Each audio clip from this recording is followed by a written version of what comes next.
Закрытое спецсовещание в Киеве. Зеленский срочно созвал военно-политическое руководство. Путину стоит бояться? Зона поражения увеличена в разы. Российский тыл официально уничтожен. Дроны долетели до Урала. Кремль объявил войну еще одному соседу и молниеносно сдал назад. Ошибка или новые игры Москвы? Суд против президента. Заявление о превышении полномочий. В США вычеркнули имя Трампа. Впервые за десятилетие китайская ракета сбила американский истребитель. Пекин вступил в войну. Об этих и других событиях к утру воскресенья 31 мая.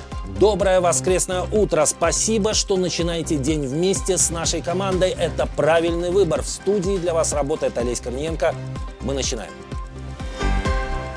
Перемирие трещит по швам. По данным Bloomberg, иранская ракета ударила по американской авиабазе Али Аль-Салем в Кувейте, где размещены военные США. Как утверждают источники агентства, ракета Фатех-110 была перехвачена системой ПВО, однако ее обломки упали на территорию базы. Легкие ранения получили около 5 американских военнослужащих и подрядчиков. Кроме того, были повреждены 2 больших беспилотника MQ-9 Reaper стоимостью около $30 миллионов каждый.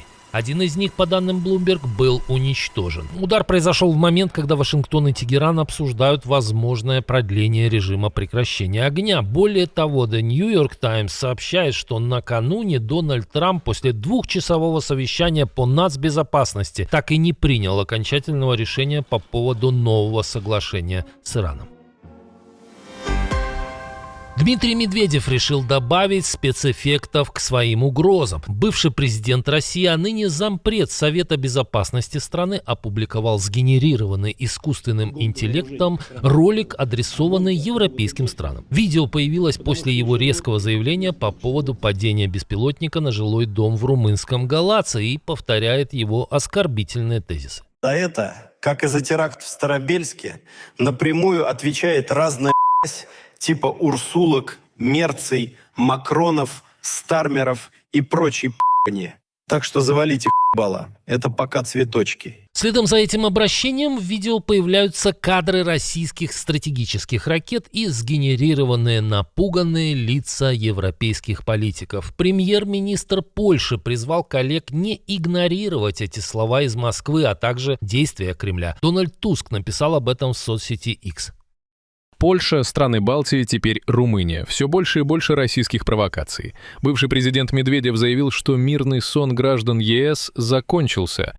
Всем в НАТО наконец-то следует начать воспринимать эти факты и слова всерьез, добавил Туск.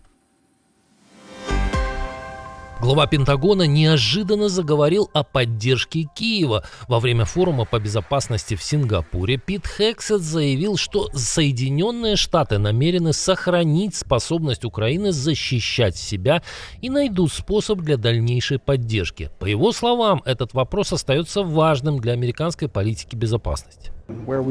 Мы помогаем Украине везде, где это возможно. Мы делаем все, чтобы Европа могла сделать еще больше. Если взглянуть на количество потраченных денег, Европа действительно активизировалась, а Украина проявила себя в этом процессе не менее эффективно, а может и более эффективно. Поэтому мы хотим, чтобы они могли защищаться, и мы найдем способ обеспечить им нашу помощь. При этом американский министр отметил, что США учатся у Украины. Мы продолжаем учиться тому, что Украина делает на поле боя. Мы узнали очень много от Украины и того, как они действуют. И сейчас это наша цель. Мы намерены быть не просто на уровне, а стать лучшими в мире в этом.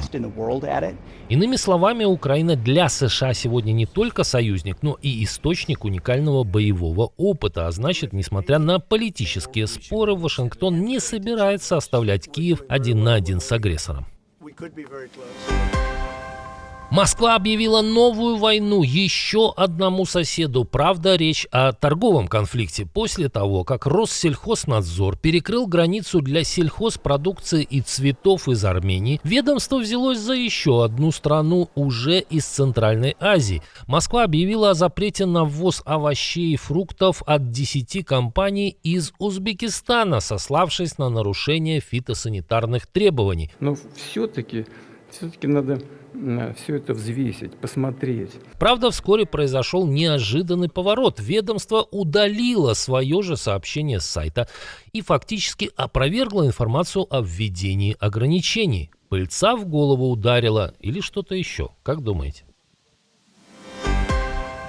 Москва все сильнее давит на Ереван, поддержка Пашиняна только растет. За неделю до парламентских выборов, согласно новому опросу Бривис для IRI, партия «Гражданский договор», которую возглавляет премьер, может получить около 65% голосов. Этого было бы достаточно для конституционного большинства в парламенте. Правда, есть важный нюанс. Более половины участников исследования не вошли в итоговый подсчет. Это неопределившиеся избиратели, отказавшиеся отвечать, и те, кто может не прийти на выборы. Поэтому итоговый результат еще может заметно измениться. На выборы Пашинян идет как человек, поставивший точку в кровавом карабахском конфликте, и как лидер, который разворачивает страну на сближение с Евросоюзом. И именно этот курс вызывает все более жесткую реакцию Москвы. Она ведет против Еревана не только информационную, но и торговую войну. Российского посла отозвали для консультации, а Владимир Путин пригрозил Армении украинским сценарием. После удара по многоэтажке в Румынии российским дроном неизвестный беспилотник заметили в небе еще одной страны НАТО. В Мюнхене пришлось временно закрыть местную воздушную гавань после сообщения пилотов о подозрительном объекте рядом со взлетно-посадочной полосой. Летчики сообщили о возможном беспилотнике в районе аэропорта. После этого полета немедленно остановили, а полиция начала масштабную проверку с привлечением вертолета. Более часа один из крупнейших аэропортов Германии фактически не работал. Однако после обследования территории правоохранители не нашли никаких следов дрона и авиасообщение восстановили. Минувшей осенью похожие инциденты стали почти ежедневными. Неизвестные дроны кружили над аэропортами Германии, Бельгии, Дании и других европейских стран, парализуя воздушное сообщение на долгие часы. Неоднократно видели БПЛА и над рядом других стратегических объектов, в том числе военных. Правда, в какой-то момент эти ЧП вдруг практически прекратились. Четверо в черном. Такого малого политбюро мы еще не видели. Владимир Зеленский опубликовал фото своей встречи с главой Офиса президента Кириллом Будановым, секретарем Совета национальной безопасности и обороны Рустемом Умеровым и министром энергетики Денисом Шмыгалем. Провели специальное совещание относительно наших дальнейших действий. Готовимся к важным переговорам, пока без публичных деталей. Хотя некоторые темы, которые обсуждались, Зеленский приоткрыл: поставки систем ПВО, дрон-дил с Евросоюзом, обмен пленными, поддержка энергетики. Официально Пекин опять оказался в неудобном положении. NBC News сообщает, что американский истребитель F-15, сбитый над Ираном в апреле, мог быть поражен ракетой китайского производства. По данным источников телеканала, Вашингтон также проверяет информацию о том, что Пекин мог передать Тегерану радар дальнего обнаружения, способный засекать самолеты, созданные по технологии малозаметности. Если эти сведения подтвердятся, речь идет о куда более серьезном участии Китая в конфликте, чем считалось ранее. Сам инцидент стал крайне болезненным для США. Это первый за 10 лет случай, когда американский истребитель был сбит огнем противника. Экипаж успел катапультироваться, однако операция по спасению заняла несколько суток. В Главном управлении разведки Минобороны Украины приоткрыли возможности новых беспилотников. Руководитель группы дальнобойных дронов ГУР под позывным «Вектор» рассказал 24 каналу, на каком расстоянии могут поражать цели. Фактически «Лютый» — основоположник украинских дипстрайков. Это первый дрон, который начал постоянно летать за 1000 километров. Сейчас летаем и за 3500 километров. Любая территория России до Урала для нас досягаема. Накануне в стране-агрессоре впервые объявляли, правда, не дроновую, а ракетную опасность, но на территории всего Уральского федерального округа. Ну что, ребят, я опять проснулся, только 5 вечера, город Екатеринбург, и у нас опять сирена. Давайте, я жду ваши огненные комментарии. Президенту, склонному к авторитарному стилю, преподали урок демократии. Оказалось, что глава государства и его сторонники не могут делать все, что захотят. Во всяком случае, в США. Федеральный суд в Вашингтоне постановил убрать имя Дональда Трампа из названия одного из главных культурных учреждений страны.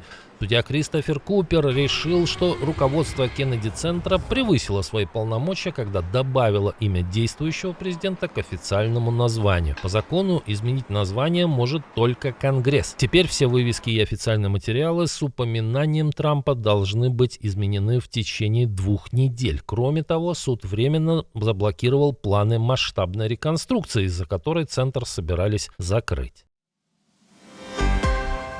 А вот в России как раз срочно разыскивают ученого, и не для того, чтобы арестовать, а для изучения важнейшей темы современности – родословной Владимира Путина. Российский государственный гуманитарный университет объявил соответствующий конкурс. Будущему сотруднику предлагают почти 82 тысячи российских рублей в месяц за работу над проектом с длинным названием «Изучение рода Путиных. Период с 1861 по 1917 год». Исследование должно показать, как предки президента переходили от крестьянского труда к мелкому предпринимательству. Как раз на этой неделе биографию хозяина Кремля снова переписали. Оказалось, что его дед родился не там, где четверть века рассказывал внук. Это тот самый Спиридон, который работал поваром у Ленина, а после смерти вождя стал готовить Сталину, тоже до его смерти. Ну вот такое совпадение, а может и не совпадение.